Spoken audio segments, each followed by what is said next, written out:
একসময় এক পাহাড়ি অঞ্চলে এক শক্তিশালী এবং উদ্যমী কাঠুরিয়া ছিল, যে সবসময় নিজেকে শ্রেষ্ঠ প্রমাণ করতে চাইত। সে নতুন কাজে যোগ দিল। বিশাল পাহাড়ের চূড়ার বন থেকে কাঠ কেটে নিয়ে আসাই ছিল তার কাজ। তার প্রথম দিনের কাজে সে অবিশ্বাস্যভাবে ভালো পারফর্ম করল। একদিন এসে প্রচুর কাঠ কাটল।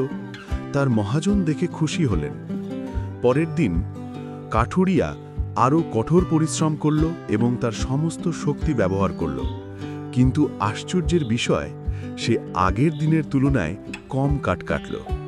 তৃতীয় দিন সে ভোর হবার আগেই পাহাড়ের চূড়ার সেই বনে চলে গেল এবং সারা দিন ধরে নিরলসভাবে কাজ করল, কিন্তু তারপরও সে আগের দিনের চেয়েও কম কাঠ কাটল।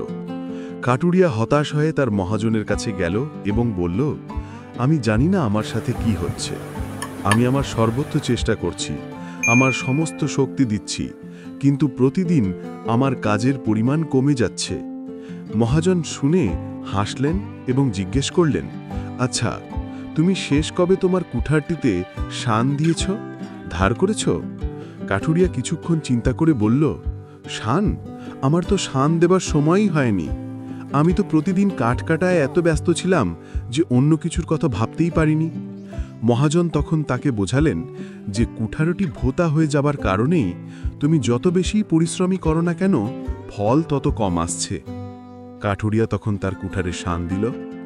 পরের দিন সে তুলনামূলকভাবে কম পরিশ্রম করেও আগের দিনের তুলনায় অনেক বেশি কাঠ কাটল, কারণ তার সরঞ্জাম এখন ধারালো ছিল। সাফল্যের পথে শুধু শারীরিক কঠোরতা বা অবিরাম শ্রমই যথেষ্ট নয়, বরং সেই শ্রমকে বুদ্ধির দীপ্ত উপায়ে প্রয়োগ করাও অনিবার্য। কাঠুরিয়ার গল্পটি আমাদের শেখায় যে যদি আমরা আমাদের সরঞ্জাম বা দক্ষতাকে নিয়মিত ধারালো না করি, তাহলে আমরা যত বেশি শক্তি খরচ করি না কেন, আমাদের কাজের ফলাফল ক্রমশ হ্রাস পেতে থাকবে। জীবনের ক্ষেত্রে আমাদের কুঠার হল আমাদের জ্ঞান, দক্ষতা, শরীর এবং মানসিক তীক্ষ্ণতা। সফল হতে হলে আমাদের অবশ্যই কঠোর পরিশ্রমের পাশাপাশি নিয়মিত বিরতি নিয়ে আত্ম-উন্নয়ন এবং দক্ষতা বৃদ্ধির দিকে মনোযোগ দিতে হবে। আমাদের প্রচেষ্টা তখনই সর্বোচ্চ ফল দেবে যখন আমরা পরিশ্রমের সাথে বুদ্ধিমত্তা এবং উপযুক্ত কৌশল প্রয়োগ করব। গল্পটি কেমন লাগলো কমেন্ট করে জানাবেন। চ্যানেলে যদি নতুন দর্শক হয়ে থাকেন, চ্যানেলটি সাবস্ক্রাইব করুন এবং পাশের বেল বাটনটি বাজিয়ে দিন। এতক্ষণ সাথে থাকার জন্য অসংখ্য ধন্যবাদ।